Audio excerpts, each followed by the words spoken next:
Le groupe métal Cadaver devrait actuellement être au beau milieu d'une tournée mondiale. Mais le coronavirus a changé leurs plans. Trax a suivi le concert qu'ils ont finalement donné à huis clos. C'était un peu bizarre parce que dans un coin de notre tête, on avait l'impression de faire un vrai concert. Du coup, à la fin de chaque morceau, on attendait des applaudissements qui ne sont jamais arrivés.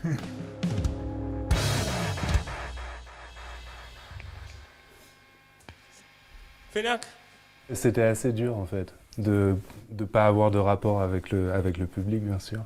Mais j'ai fait des concerts devant bien moins de personnes avant, donc il y avait plus de monde dans la salle qu'il y a 10 ans quand je jouais avec d'autres groupes, donc c'était pas un problème. Le groupe élabore depuis 10 ans un mélange de stoner rock et de doom metal.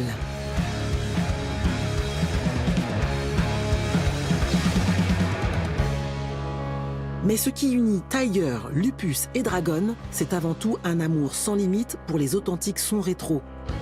Ils ont mis à profit le confinement pour travailler sur leur 6e album dans leur studio berlinois.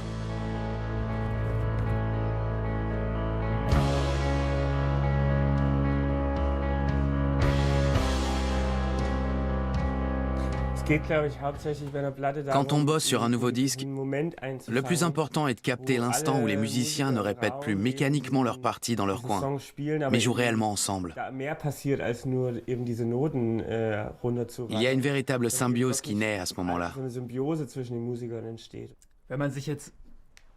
Quand on écoute des albums qui sont sortis il y a 50 ans, on se rend compte qu'ils sont intemporels. Le son n'a pas été retouché, ou en tout cas beaucoup moins que sur les disques actuels. Et cette musique a davantage de personnalité. Ce son à l'ancienne, Cadaver compte bien le dénicher dans la malle au vinyle de Trax. J'ai trouvé Yesterday and Today des Beatles. L'album commence avec cette mélodie plutôt marrante à la guitare.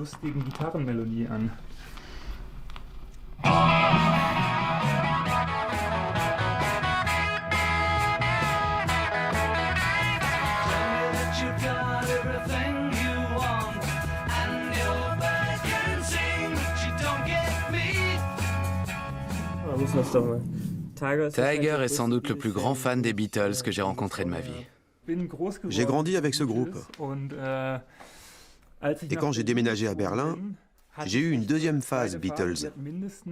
Ça a duré au moins 1 ou 2 ans. Je fumais des joints et le soir, j'écoutais les Beatles. Je ne m'en suis jamais lassé.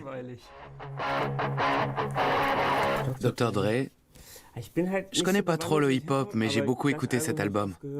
C'est l'un des disques les plus importants du genre. Je suis allé à quelques concerts de hip-hop, mais à chaque fois je me fais remarquer. Au concert de Kendrick Lamar à la Columbia Halle de Berlin, quelqu'un dans le public m'a appelé Jésus. En tout cas, le concert était cool et j'ai vraiment apprécié la soirée, c'était marrant. Si je ne choisis pas cet album, les gens vont pas être contents. Black Sabbath est le groupe avec lequel on nous compare le plus souvent. Mais c'est sans doute aussi à cause de cette nouvelle vague, stoner, proto, metal, rétro, dont on nous attribue le mérite.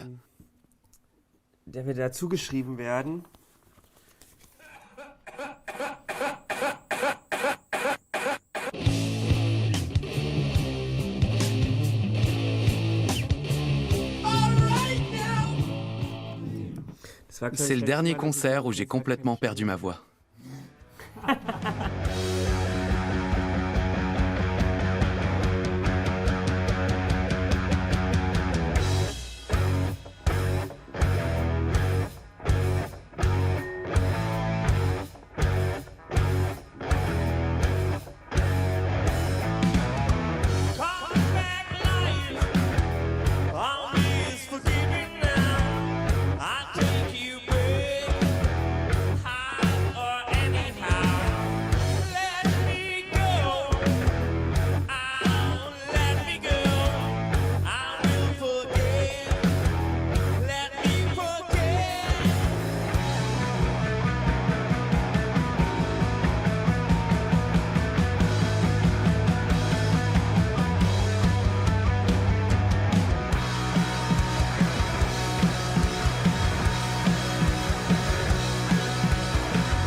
Trax, c'est quand tu veux, où tu veux, sur arte.tv et les réseaux sociaux.